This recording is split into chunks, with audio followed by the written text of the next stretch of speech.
영어쉐도잉. Hi, I'm San Holly coming to you from Gattigoland. This is ABC News Daily.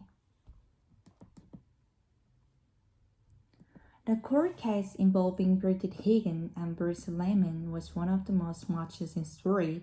Now, an inquiry had found a key leader figure in the proceeding was grossly unethical and misled the trial judge. Trade reporter Patrick B. on how it came to this, what it means for our justice system. Patrick, not many of us know much about Shane Drumgold, so I want to talk to you about him and this rather extraordinary position he's found himself in. Shane Drumgold had spent the best part of 5 years as the acting director of public prosecution, and that really elevates you from being an ordinary prosecutor. It produces political role almost when you are tasked with heading up the office of public prosecution. And many injuries produced after the last little while, he will of course be best known for his role as a prosecutor in the very high-profile rape case brought by the former Liberal staffer Bridget Higgins against his colleague Bruce Lemon. For the past 3 weeks, a dark cloud has hung over the whole of power.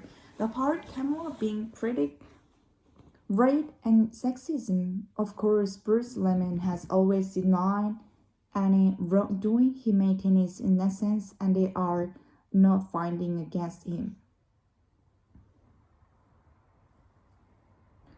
Alright, Patrick, to understand the position the Shane Drumgold finds himself in today, let's just step back. Remind me again about this case against Mr. Lemon. So the alleged incidents is said to have occurred in March 2019. Bridget Higgins initially had some discussion with police, but then decided not to take the matter any further. That she reignited that investigation in early 2021 when she has also disclosed the allegation in the interview to Samantha Maiden for a story on news.gov.au with news concern for Network 10, the project. And there was a enormous public reaction, and many people will remember the quality marches on the lawns of Parliament's House that Bridget Higgins addresses himself.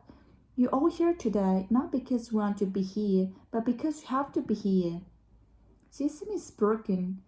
That's after many days of evidence in subsequent trial that took place in October last year, and it emerges that a juror had brought research material into the room, which is very clear breach of rules.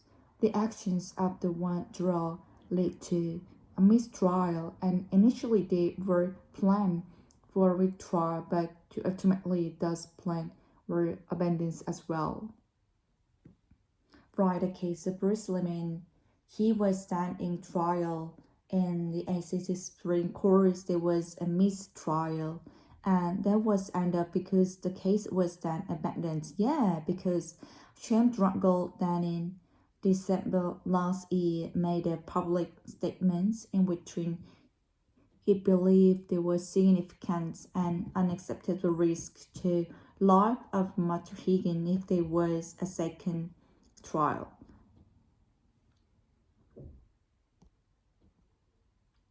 In compelling independent medical opinion and balancing all factors have made a difficult decision that is no longer in public interest to issue a prosecution at the risk of complainant's life. So Mr. Drumgold formed a second trial. That's one option, and of course Bruce never did found any wrongdoing. So case closed, but it's revealed that Shane Drumgold is pretty unhappy about how things has played out. That's right, and he takes the step of writing a letter to the acting chief police officer. And Shane Drumgold says, "From first engagements, it has been clear that key AFP member has had a strong desire for this matter not to proceed to charge. Fundamentally, he's argued that there was pressure from police, including some Sydney policing on the investigation, not to pursue cases there wasn't evidence to charge Miss Lemon. He'd also been worried that the passion shown by the ACT police to have Mr. Lemon acquitted Smith there might have been some interference and might be have pressure on police to try and thwart the prosecution. Miss Drungle called for a public inquiry. Ultimately, there was an inquiry, but not necessarily the one he had expected. Okay, and that inquiry was headed by the former Queensland Judge Walter Sophomore. Shame, Drungle, tax just then. How did they play out? I call Neville Shame Drungle. I think a lot of us covering the inquiry were surprised at the direction that it took. I solemnly and sincerely declare that evidence I will withdraw. The first serious proposition that is put to Mr. Drungle in the hearing is that he has made an knowingly false statements to the Chief Justice of the Supreme Court. Mr. Drungle, those statements were false. They were knowing false. And that is the moments when it all kind of tweeted and maybe the inquiry is taking a different direction to what we had all expected. And so this was in relationship to note he made a meeting with Lisa Wilson. Miss Rickes was nominated for Lucky Award for interview with British Higgin and said that he's prepared a speech to deliver if she were to win the award. Okay, so hang on.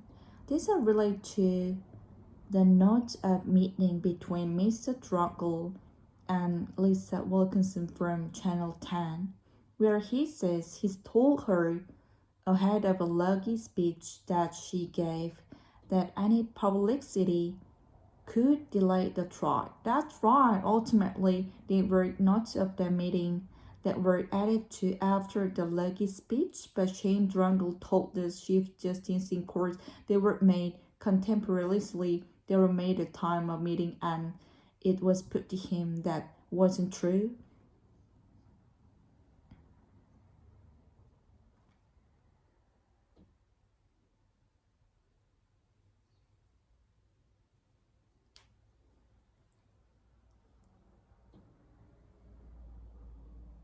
And by the way, Rachel Wilkinson denied that she was ever warned about her lucky speech.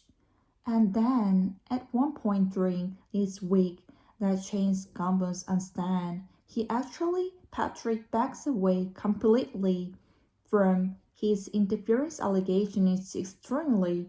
My current view is that it was probably having read the police statements.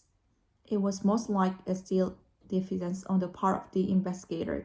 It was extraordinary because on the Wednesday of this week, he repeated those claims, and then when he's questioned by his own counsel the next day, he says he no longer suspects any political interference, that he views the change after reading the police submission.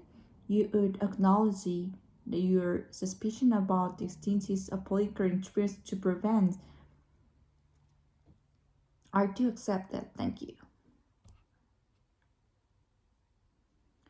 That brings us to this week. Let's check now about what Versa Serpent has found, because to say his report is damning is really an understatement, is scathing against Shane Drungle. He has found that Mr. Drungle in his knowingly lied to the Chief Justice over the meeting with his consort. He's been accused of grossly unethical conduct. This is from some of the issue over whether he was right or not to try withhold police reports from being disclosed to Mr. Lemon's lawyers. That report was critical of Megan's credibility and also raised some concerns about her mental health. There was some quite extraordinary analysis in this report from Walter accused Sandra Golden of treating criminal legislation like board game. This is potentially going to have future consequences for Shane Drungle. there is a view that he has attempts to prevent the course of justice by an effect trial to withhold the disclosure the material which would have potentially helped the defense case, then is very serious finding indeed. And of course, Patrick, there was shame and toll to all of this, which we should remember. Shem Drango has now, of course, resigned. But the other really controversial things about all of this is that report itself was leaked to the press by Mr. Sofrono and published before it was formally released by ACT government. That's became a huge deal. It's emerged that Mr. Sofron gave a copy of this report to a journalist which he believed is journalist from Australian on the Sunday night before it has gone to Chief Minister. That is something the ACT's Chief Minister Andrew Barr has taken particular objection to, and it was asked about during interview on 7:30 with Sarah Ferguson. I think it was unfortunate that the report was given to anyone. Mr. Sofron appears to form a view that some journalists were more trustworthy than others.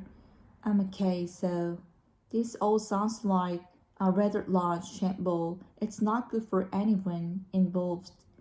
Just help me. What's Mr. Druggle been saying in other parties in this? Mr. Druggles issues a lengthy statement in which he speeches many of these adverse findings, that is, arguments that Charles Druggle could go to court, try and have the finding from this inquiry set aside. In the end, Patrick is all good trust in justice system that we know that we are lined up there. For whatever reason, our rights will be protected. So how can we sure of that now? I think so much of this story has become about personality behind the scene and doesn't have a great deal to do with what did really happen between two people in Parliament House in March 2019.